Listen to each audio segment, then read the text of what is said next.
Some call me Steve, Dad, husband or friend. Others might call me boss, coach or mentor. Today you can call me the Leadership Hacker. Thanks for listening in, I really appreciate it. My job as the Leadership Hacker is to hack into the minds, experiences, habits and learning of great leaders, C-suite executives, authors and development experts so that I can assist you developing your understanding and awareness of leadership. I'm Steve Rush and I'm your host today. I'm the author of Leadership Cake, I'm a transformation consultant and leadership coach and can't wait to start sharing all things leadership with you. Joining me today is Omar Harris. He's a former executive of GSK and Allergan with more than 20 years experience in the pharmaceutical industry. He's the founder and managing partner of Intent Consulting and author of the Servant Leaders Manifesto and be a Jedi leader, not a boss. But before we get a chance to speak with Omar, it's a Leadership Hacker News.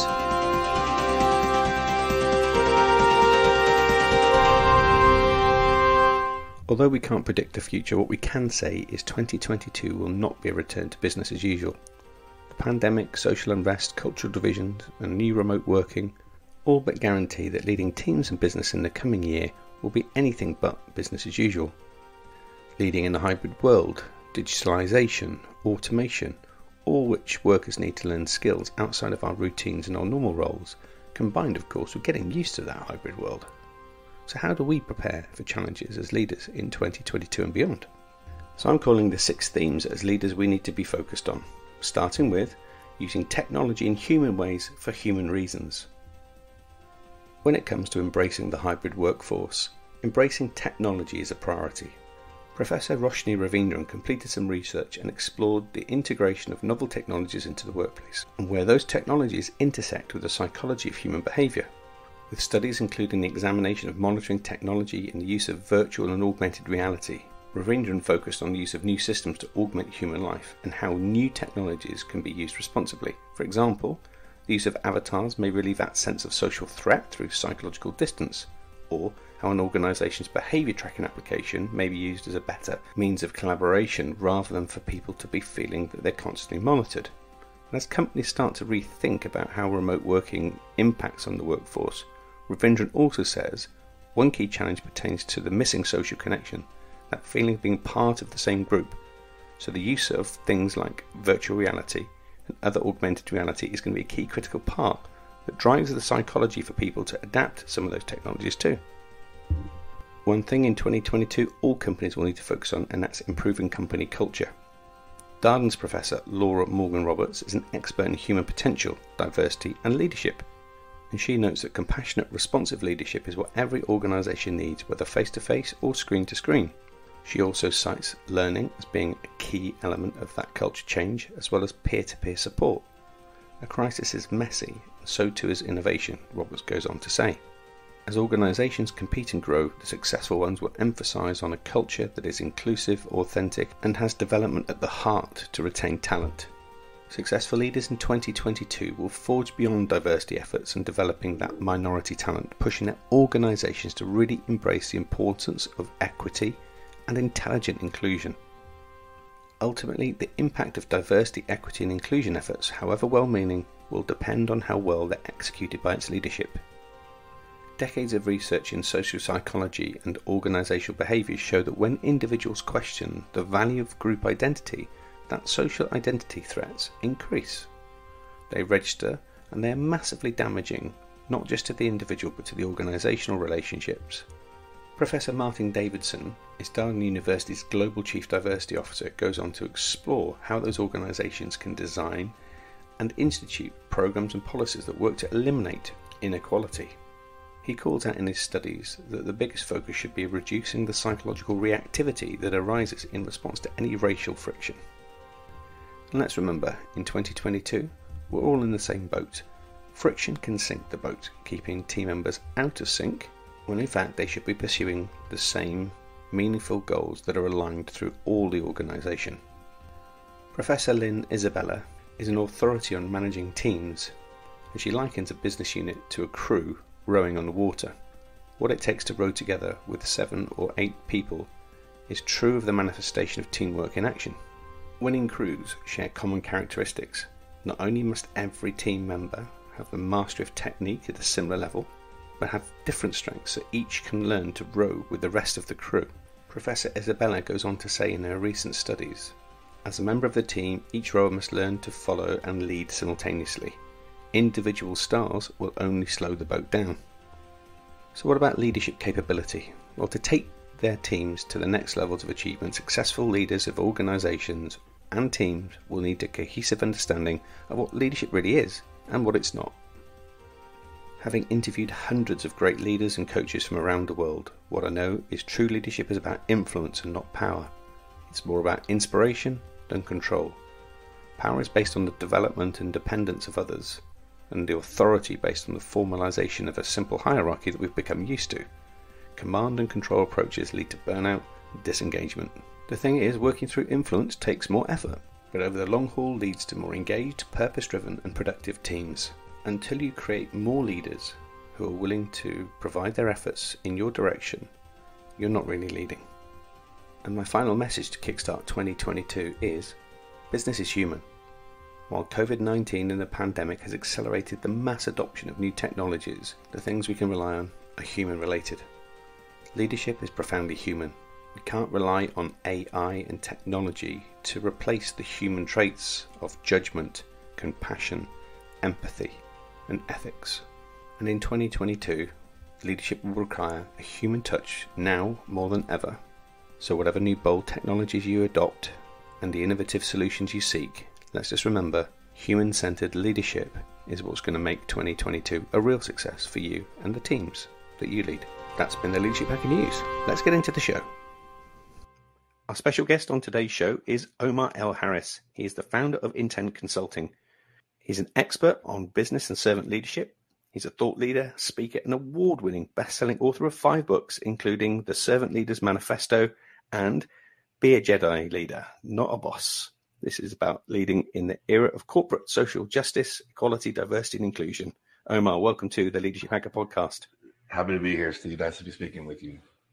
So tell us a little bit about you and how Omar arrived to do what you're doing and how you're making such a great impact on the world. Where did it all start?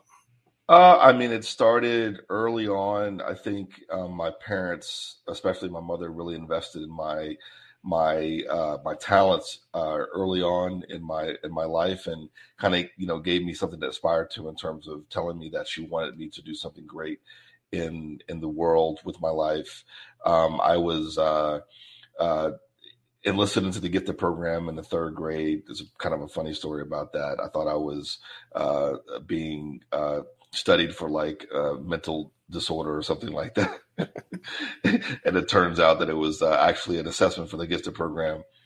And, from that moment on, really kind of having extra time to invest in my intellectual acumen, having the best teachers, having the privilege of being able to expand my mind and learn in different ways. And I think that when I reflect back on it, I always thought it was a bit unfair that I was going to classes and getting access to, information and, different types of teaching that other students weren't getting. Yeah. And I thought it was fundamentally inequitable. And I think that, this is what starts in Western society, specifically around the fact that there are people we see as elite or having certain pedigree or whatever it is.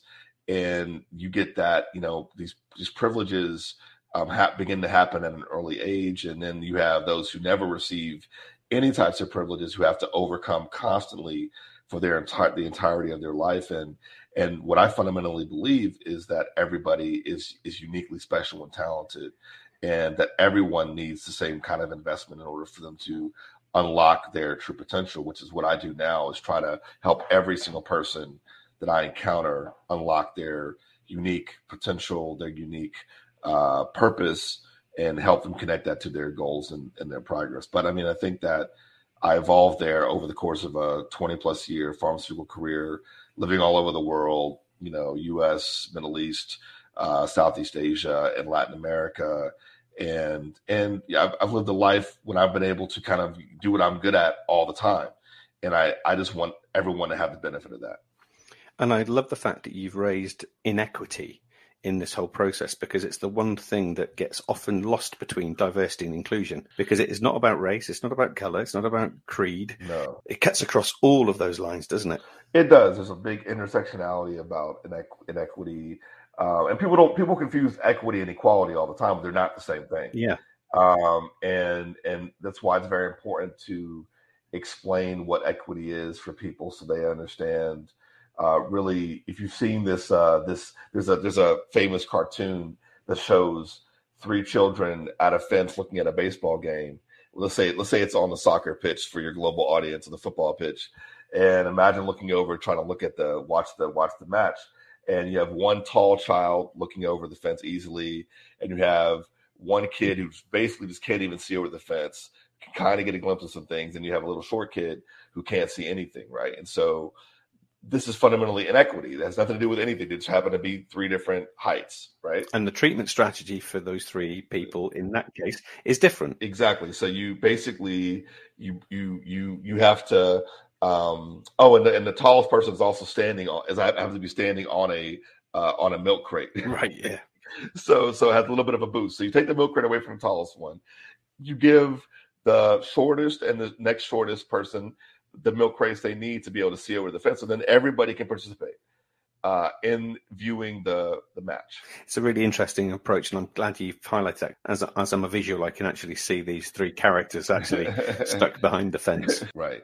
Now, you've had a wonderful, diverse career across 4 continents and had the experience to really firsthand learn and experience around the whole kind of diversity, equity, and inclusion genre. But from your perspective, is there maybe a time or a moment or experience where there's been this moment for you where you went, this is it?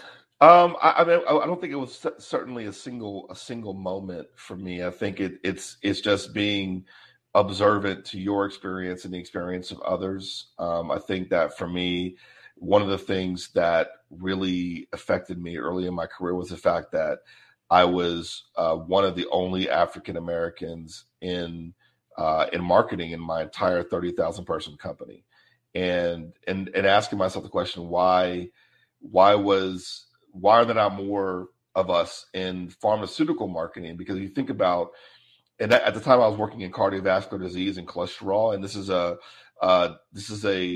disease that disproportionately affects Black and African American people. Right. And so you would think that in order for you to bring not only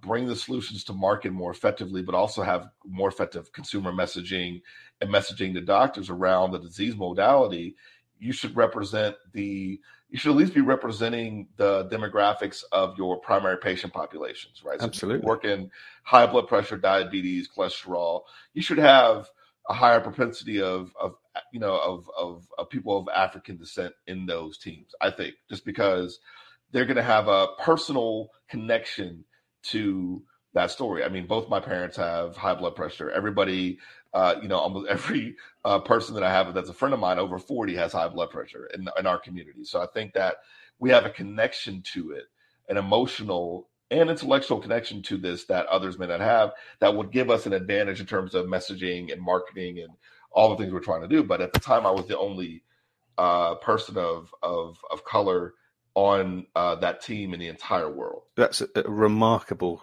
stat in itself, isn't it? Did you find out what the reason was for that? I think it comes back to the fact of where they're sourcing talent. I think, once again, there's this whole misnomer or myth that there's not enough of a certain type of group for a certain position. We don't have enough African American talent for marketing. We don't have enough women in tech. We don't have enough blah, blah, blah. Whatever. Whenever you see scarcity, it's because you're not looking in the right places, or you're not actually investing in planting seeds to create the crops that you need for your future success. So basically, intelligent organizations, it's sort of like going back to our football example. There's a reason why there are junior clubs, right? So basically, the top, Manchester United is scouring the world for the next stars 15, 20 years before they ever become adults. Of course. They're looking at 7-year-olds, 10-year-olds, and they don't care where you're from. You could be from the middle of sub-Saharan Africa, or you could be from Latin America, you could be from Timbuktu. It doesn't matter, because they understand that they need a constant supply of stars, and that star base is not going to come from a single demographic. And this is something that in corporations we don't understand yet. We're not actually building a pipeline early enough, pre-college, right? You know what I'm saying? Like looking at where the talents are. There are talents all over the place if you create a wide enough net early enough to find these individuals and groom them, which is why all the work in STEM is so important, and trying to encourage, African Americans and women and immigrants to get into that space, because now we're trying to build a pipeline of future engineers and entrepreneurs or whatnot. That same philosophy needs to be applied to regular business, finance, HR, marketing, sales leadership, all these different functions. You do the exact same thing. There's no difference in those approaches. Yeah. So I think that's, in my case, I think that I was only there because my particular organization happened to be sourcing at least one or two African Americans from my school, which was a historically Black college and university, every year. But most corporations were not using HBCUs as a talent pipeline source. And that's why the demographics were so bad. And even with them actually having a pipeline, you're one of 10 every year. I was one person brought in and given a chance every year. And that in itself just feels wrong in today's society, that you were brought in to be given a chance. I mean, how disrespectful to your education and your future talent is that? Just that notion almost, right? Yeah. So you understand it, you recognize it, it's not right. But then you have to basically try to change things from the inside, right? You're in there. Right. So now my job is to, first of all, perform and demonstrate that, they didn't make a mistake with the hire. And then second of all, which creates immense pressure, actually, by the way, that other people don't understand the pressure that, your female or your different demographic talents are putting themselves under, because they realize that there's not a lot of them, and that if they don't succeed, they carry the bag for everybody else, which is different than some other racial groups don't have that same baggage. That's very true. Coming in, like, basically we're carrying the bag for everybody else of our type. Yeah. They didn't be concerned about themselves. Like, I'm just worried about me. Yeah. I'm not worried about everybody else who looks like me or from the same ethnic group or racial group as I am. But I know that at least in the U.S., and I know this exists in a lot of people from African nations, is that when we get these chances, we're thinking of them not only for ourselves, but we're thinking about everybody else who could potentially be coming in behind us. And so we take it very seriously, and we put ourselves in the unenviable position of having to be perfect to succeed. Yeah, and I was very fortunate. I was brought up in the outskirts of West London, a very diverse community, but I get white privilege. Most people have to actually really give themselves a nudge to consider that it is actually a privilege being a white Caucasian male in most cases in the workplace, until recently, where things have really started to change. Right. And we've got higher profile that's making people think very carefully about that. I've always been acutely aware of that from a young age. But that's not as frequent as you bump into, right? Well, no, I think it's an interesting point you bring up. I think that we all talk about capitalism, and we believe in capitalism, and we believe in these society. But capitalism, the free market economy, is based on competition, right? The more competition there is, the better everybody. It basically brings the best out of everyone, right? But when there's advantages in the system that prevent competition from happening, then we all stagnate. I guess so. What we're seeing today is finally we're seeing the ideal competitive landscape, where basically, for a given job, you have women, immigrants, different ethnicities, different genders, different gender identities, all competing for the same positions. That only makes everybody better at the end of the day. Of course. The issue, however, Steve, is that leaders have no idea how to lead these diverse teams now. That creates a whole different problem, which is you can bring in the talent, but can you manage them? Well, that's a really interesting notion. So I run a coaching group, a volunteer coaching group, and for the first time, we put this whole white fragility on the table as coaches of do we talk about it, and how does it hold us back if we don't? And it's really interesting that still in today's community there is this sensitivity that still sits around race and sexuality and diversity, but people are still a little nervous of bumping into, in fear of doing the wrong thing. It's prickly. I think people would rather avoid the conversation and assume that everybody thinks the same way, and that's where the issue comes down to. Is basically you can't assume. Assuming gets us all in trouble, and I think that having structured dialogue is important. But for me, more important than the dialogue and the I guess some of the recognition of biases and beliefs is the point. Why are we doing this? Are we doing this to try to become better people? Are we doing it for a moral imperative? Okay, those are really good reasons to do something to make change happen. But for me, fundamentally, this is about business risk. And this is about, what higher level executives are paid to do, which is to mitigate future business risk. And the best way to mitigate future business risk today is to have an environment where injustices are consistently eradicated, inequities are consistently eliminated, diversity is consistently expanded, and inclusion is consistently enhanced. And so I believe that when you approach it from the position of business risk and the need to create an environment that fosters a culture where your diverse talents, whatever you have, whatever your demographic mix is, can actually provide the innovation that all the statistics state are available to teams that are more diverse than those that are homogenous. This is when you begin to see the real benefits for business, and when you can begin to finally add value to not just shareholders, but customers, the community, the environment, and your employees. Yeah, hallelujah to that. Love that. So you've created some great products working with your team at Intent Consulting. You have Tempo, which is an innovative solution for enhancing employee inclusion. And you also have Equity Pulse. I wondered if you could maybe just tell us a little bit about how you're using them and how, as a leader listening to this, I might think about using some of that methodology. So I'll start with Tempo, because basically when I was writing my most recent book, Be a Jedi Leader, Not a Boss, Leadership in the Era of Corporate Social Justice, Equity, and Diversity and Inclusion, I was thinking about what solutions exist to highlight in the book. Basically, what can you go to as a leader who's trying to do this important work within your organization? And I realized that there's a system that I roll out around injustice in the book.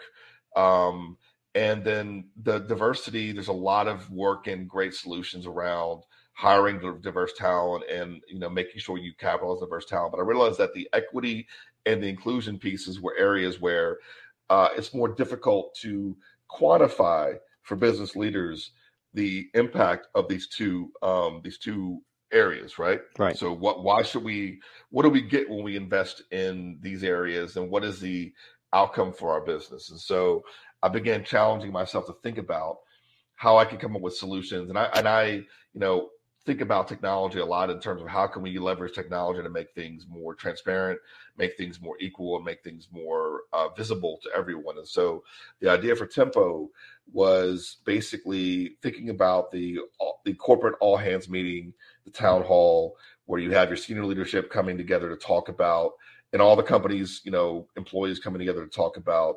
performance, initiatives, benefits, whatever the topic du jour may be in that quarter. And what happens is you have the CEO and their leadership team talking at the employee base.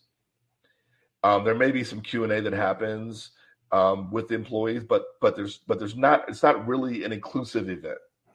It's really a one-way conversation, right? Right. This is what I want to tell you. And so I thought about how I could transform that into not only a two-way conversation, but a fully inclusive conversation where we can lean into the difference that we have in our organization. And so Tempo takes the idea of audience response systems where you have a polling function, and you're allowed to basically poll the audience at different moments, and specifically turns that into an opportunity to allow your employee base to include themselves in the three most important questions leaders should be asking. First of all, when I communicate, what do people understand? Of what they understood, what do they agree with? And of what they agree with, what are they aligned to do? So these three questions, Steve, drive business. Understanding, agreement, and alignment. And so in Tempo, the type of polling you ask is related to those three questions. Understanding, agreement, and alignment. Where we can visualize basically the percentage of our population that agrees, understands, and is aligned with whatever we're talking about, right? We can also drill down by demographics for the first time in real time. So we can see, but let's say boomers versus zoomers on a given issue of agreement or understanding or alignment. And then we can allow people to ask questions directly linked to understanding, agreement, and alignment. And so now it transforms the conversation into my job as a senior leader is to present strategy, but also to make sure you have high understanding, high agreement, and high alignment. Makes me work harder as a senior leader, which puts me in the position of a servant leader. I have to serve and support you in order to get your understanding, your agreement, and your alignment. And I have to include you in the conversation in order to move the organization forward. And that's what the technology is designed to do. Love it. Yeah. So that's Tempo. And then basically I was thinking about, so in the US in 2019, this organization called the Business Roundtable, which is comprised of the top 200 US corporations across various industries, changed the definition of a corporation away from shareholder capitalism, which is the profit motive for shareholders, to what they call stakeholder capitalism, which is a more benefits for more stakeholders like employees, customers, communities, and the environment, in addition to shareholders. And basically, they committed to transform capitalism in this direction. The question I asked myself is who was holding them accountable? So I created Equity Pulse as a service similar like Glassdoor.com, where employees can actually rate their employers on their progress related to Jedi issues. And it's fully anonymous, and employees can come from any company, go to Equity Pulse, fill out our brief survey. And what will happen is we're going to create company profiles based on their Jedi progress through the lens of the employees of the organization. So the most powerful feedback you can possibly have is your employees telling you how they think you're doing based on this survey that we've put together. It's a really neat approach to getting people to focus on what really matters, which is subtly different to most employee surveys. It kind of focuses on that inequity, doesn't it? Exactly. And so it's kind of a third-party external accountability tracker that hopefully will get into the zeitgeist, and people will begin to reference it and say, okay, before I decide what company I want to go work for, let me check out the Equity Pulse on that company. Let me check out let me see if they're walking the talk. And that's what I was trying to do. That's the intention of Equity Pulse. So when you came up with the notion of be a Jedi leader, not a boss, how much Star Wars influence was there actually involved there? Zero. I won't say zero. I won't say zero. So in the Servant Leaders Manifesto, I had a throwaway line where I said that servant leaders wield influence like Jedi wield the Force. Uh-huh. And so that was a throwaway line, which is very much linked to Star Wars, if you think about that line. Yeah. But as I thought about, Jedi, the acronym, because when I wrote that line, I didn't know there was an acronym for Jedi that was just as equity, diversity, and inclusion. I didn't know this was a real thing in the zeitgeist. The Jedi acronym was actually created by a man named Marcelo Bonta, who works in the environmental advocacy space, right? And so when I learned that there was actually an acronym for Jedi, I took the same idea and flipped it on its head and said, this is it makes a great title, but also there are some parallels between, if you think about the Jedi and you think about, Knights of the Round Table, and you think about the people who are forces for good in the universe. And so, although I don't really make explicit Star Wars parallels in the book, you cannot with Lucasfilm, and they're very litigious. I can imagine. But you can. The idea pervades subconsciously, which is being a force for good in your team, department, division, function, organization, community. how do what does a force for good look like today? And a force for good means we can't allow this stuff to persist. We can't allow bad actors in our systems to just go walk around willy-nilly, not being, with no retribution or no justice for them. We can't allow these employment and these pay gaps, gender pay gaps, to persist. We can't keep trying to make everyone conform to a particular style of working in today's day and age, and we can't exclude people if we want to be successful. And so I think that being a force, I wanted to give a language, but also a methodology to what it means to be a force for good in the corporate setting. And as part of that force for good, you managed to call out those business sins of employee inequity so that we can get rid of some of that toxic boss behavior. And then you've overlaid some principles as well. Maybe we could just spin through those? Yeah, so there's 5 business sins of employee inequity, and I think these are relevant to your global audience, Steve. The first one is privileged hiring. So the problem begins right from the start, which is what we just talked about, which is you are only looking at a certain area for your new hires. So you're basically looking at, pedigree, or what university the person went to, or where they previously worked, or how many years of experience they have. None of these things are proxies for success. None of them guarantee success. Right. The reason why we have these filters and these criteria is because managers are lazy and they don't want to onboard and train people. So basically the justification is the pace of work is too fast to have to onboard and, help people come up the learning curve. But anytime you do it in an organization, regardless of how much pedigree you have and how much experience, you're going to have to go through a learning curve regardless. And people fail all the time that come from the best institutions with the best education and the best background. It's not a guarantee for success. So why not cast a wider net? So basically the solution to privileged hiring is hiring for behaviors and not pedigree. So basically the behaviors I recommend are, I call it the whom: work ethic, heart, optimism, and maturity. When you put a team together of people who work hard, have shared passion, are solution oriented, and mature enough to overcome inevitable conflict, that group of people will trump your high IQ, elite intellectual talent every time. That's the first inequity. The second employee inequity is sink or swim onboarding. So as I mentioned before, you come in the door and your first day you're working, and no one is giving you the keys to the kingdom, telling you how to navigate this new system, who you should be talking to, answer your questions about the who's, what, when's, where, why, how's everything works in the organization. You basically are given 90 days to sink or swim. And if you don't make it, we're going to kick you out the door, which makes no sense if you think about how much money companies invest in recruiting, right? And people don't perform well when they're under that kind of pressure either, do they? Exactly. So why would you not just do what I say in terms of going overboard on onboarding? So basically, onboarding is not HR's job. Onboarding is the hiring manager's job. And when I onboarded people from my organizations, I spent a minimum of 3 hours with each new employees, making sure we aligned on expectations, on trust builders and trust breakers, on communication styles, on our collective strengths and how we're going to work together and what our mission was together. And so at the end of that section, and making sure I make myself fully available to them to answer all their questions in their first 90-day period, and building a robust 90-day plan for them.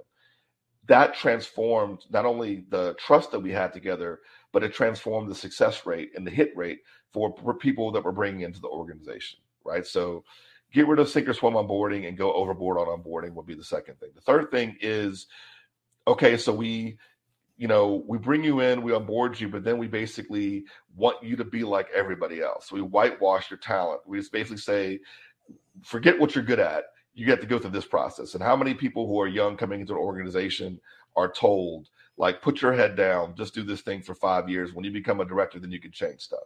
We're not gonna listen to you or give you any airtime or let you speak to us until you have been here long enough to be worthy of speaking. It's ridiculous, because young people coming in today know a lot more than young people maybe 20, 30, 40 years ago did coming into business. Totally. So you are doing your business a disservice by not giving these people some room to run when they come in the door, because they're going to do things in a different way that's going to transform how your business connects with what's current, what's happening now in terms of business. So rather than whitewashing your talent, you should look at every individual and try to extract the maximum talent they have for the benefit of your business, what I call turn talent into strength. And build everybody up who comes in the door to be their most productive and engaged self. The fourth inequity is corrupted compensation. So basically, nobody understands in organizations how they're being paid. Like, ask a group of people, explain your compensation system to me. Explain why certain people get certain bonuses. Explain why certain people get certain options. Explain the variable compensation element of your pay. Explain this to me. You talk to 10 people in a company, 10 people will give you 10 different answers. They don't, because companies don't compensate consistently. They basically, there's all this bias and subjectiveness in compensation. So I'll give you an example. I've been in talent conversations where the most passionate manager in the room is able to justify someone getting a 15% pay raise to keep them in the organization just because of their skill of arguing for that person's compensation, right? Whereas someone who's not as good at arguing, their employee basis stays 15% lower, just based on the ability to argue and debate, not based on objective measures of performance. There lies a problem as well, right? In that the measures of performance are also inequitable often. Exactly. They're inequitable and they're more subjective than we would like to admit. Right. So you need to, if there's anything that needs to be objective, it needs to be compensation. And you make your compensation more objective, not only by doing the companies do, HR does these market surveys with Mercer and companies like that, where they come up with their benchmarks, and their goal is to basically have the majority of their employees at the median or a little bit above the median number, right, for that particular function. However, they don't do internal equity audits to understand the variability of compensation within their own organization. So I'll give you an example. When I was the youngest senior marketing director in the history of my company at the age of 31, and there were senior marketing directors who were making $200,000 more than me, and the inequity there was ageism. Because I was young, they could get away with paying me less. And because the other person had basically had the benefit of, pay raises, annual raises, whatever it is, or they came in at a higher level. So you have this gigantic range of pay between me on the low scale and someone else on the high scale, right? But I'm aware of this. So you think this is not going to affect my performance in terms of how much I give you? Because you're not giving me what you could give me, right? So clearly you can pay that amount of money for this role. You're just choosing not to. And you're justifying it saying, because I'm young. Well, then don't give me the job. If I was too young to get the job, then don't give me the job. Yeah. You gave me the job, which means you believe that I can do the job. And by the way, I was leading the company's flagship division. So basically you had senior directors who were managing, let's say, $700 million. I was managing $5 billion, getting paid $300,000 less than the next person. Doesn't seem at all fair in the slightest.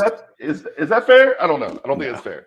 But that's neither here nor there. I'm over it. So then the last one we go to is targeted termination. So, and I literally am commenting on this in my local area now because there's a company called Better.com who just yesterday fired 900 employees over a Zoom call.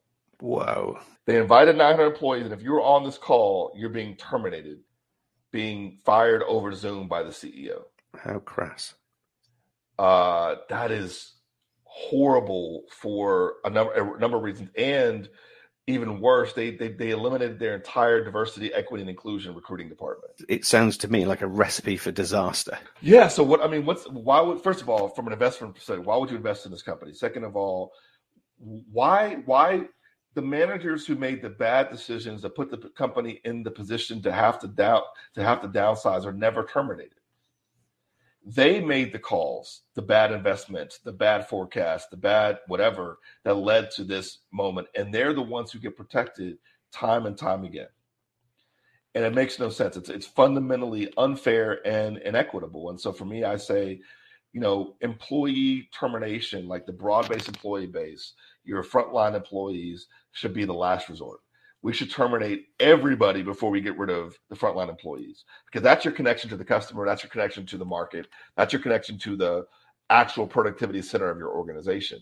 Your CEO is very far away from productivity of your organization. Get rid of the CEO. Get rid of the leadership team. They're the ones making once again, they're the ones who steered the ship into the iceberg. Why don't they get terminated when things go bad? It's often because the control, unfortunately, rests with those people protecting their own positions, right? It's fundamentally inequitable, right? So you have you're getting paid more and you get to protect yourself. Like you have, I'll give you an example. Like say, when I was a general manager in Indonesia, I was making, let's say, 300 times more than a frontline sales rep in the marketplace, right?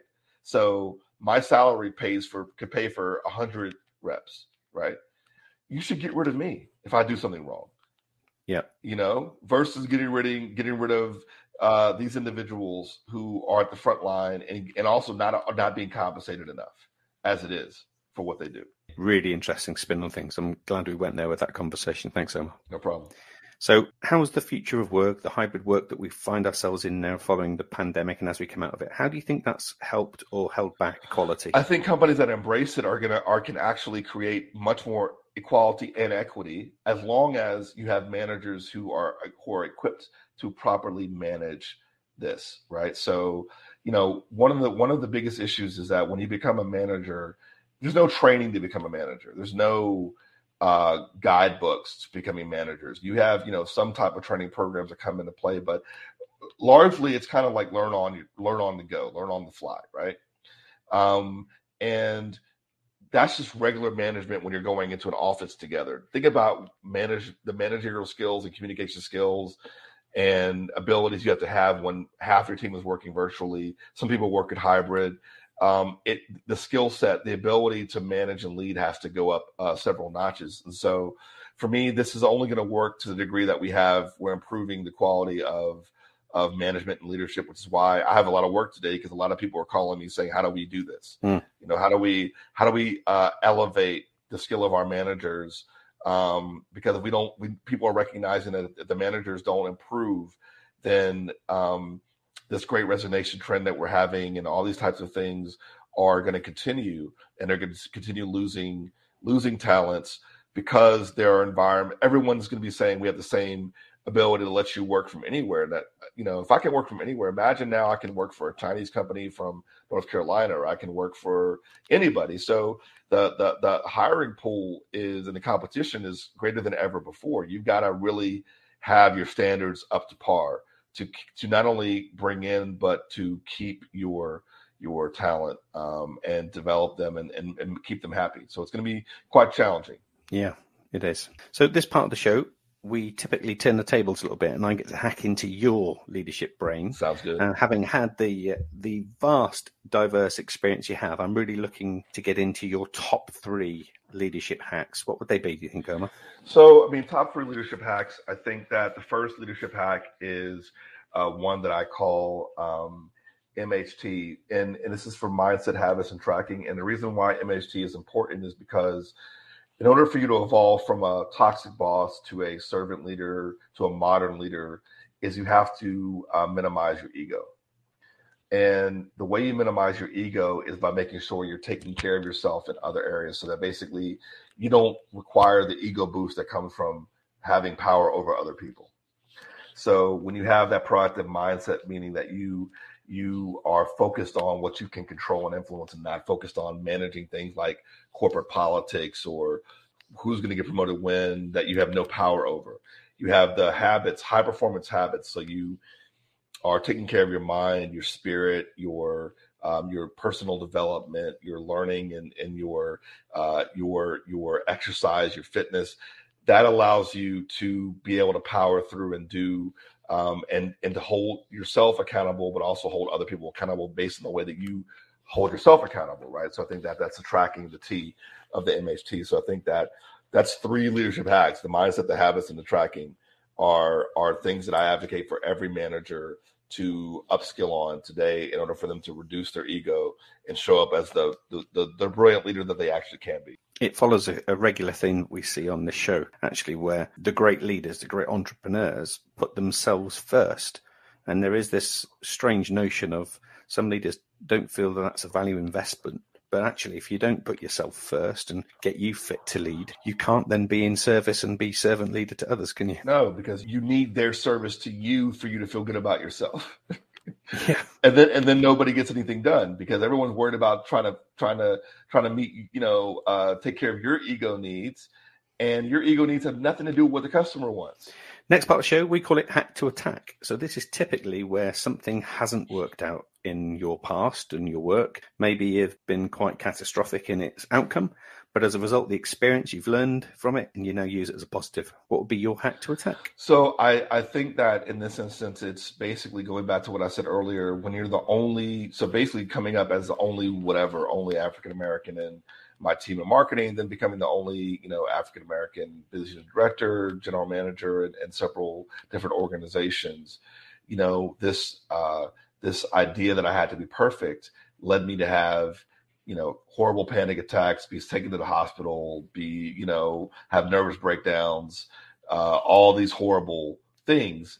And the key learning from it was just be yourself. Like, don't put that pressure on yourself. You're not responsible for everybody else who looks like you, even though you may think you are.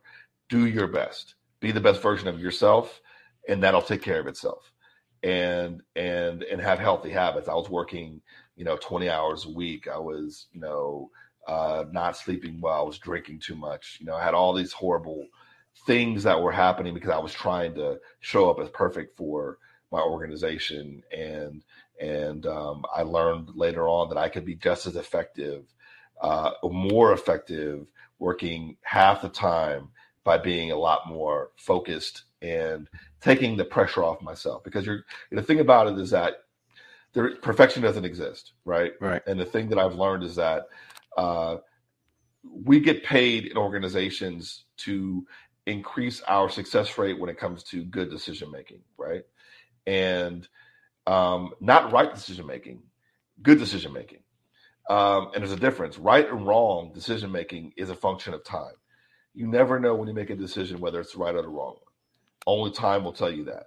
But you can definitely leverage process to make more good than bad decisions. Yeah, great. And so I think that for me, it was, focusing more on making quality decisions for myself and for the work, how I was going to work, versus trying to control the right outcome, which I don't have any control over ultimately. Some very wise words. So, Omar, the last thing we want to do with you is do a bit of time travel. You can get to bump into yourself now at 21 and give yourself some advice. What would it be? I wrote an article about this actually a couple of years ago about 42-year-old me talking to 22-year-old me. Right. I think the advice would be the same I just said. I think I would tell him, run your own race. Don't worry about perfection. It's going to be okay as long as you run your own race. And don't compare yourself to other people. Don't worry about what people have that you don't have. Don't worry about these types of things. Those things fundamentally fade away over time, and all that matters is becoming the best version of yourself. And I think that's the advice that I would give myself at that age versus trying to achieve some unattainable standard. Just be the best version of yourself. Yeah, that's great advice too. So, Omar, we're running to the end of our show now, but I don't want this to be the end of our audience listening and working with you. So how can we best connect them when we're done? So best place to reach me is my website, www.omarlharris.com. If you're on LinkedIn, you can follow me, Omar L Harris. We can connect there. And that's probably the two best places for you to reach me. And of course, they can get a copy of Be a Jedi Leader, Not a Boss pretty much anywhere. And all your other books are available on Amazon. We'll make sure all of those are in our show notes as well. Wonderful. Thank you, Steve. It's been a great conversation. I've loved the conversation. I love the fact that you bring such a lot of experience and diverse thought leadership on the subject, and you are making an amazing difference to the planet. So I just want to say thank you for the work you do, but also thank you for being part of our community now, Omar, as well. I love it, Steve, and hopefully we can talk again soon. Yeah, thanks, Omar. I genuinely want to say a heartfelt thanks for taking time out of your day to listen in to. We do this in the service of helping others and spreading the word of leadership. Without you listening in, there would be no show. So please subscribe now if you haven't done so already. Share this podcast with your communities and network and help us develop a community and a tribe of leadership hackers.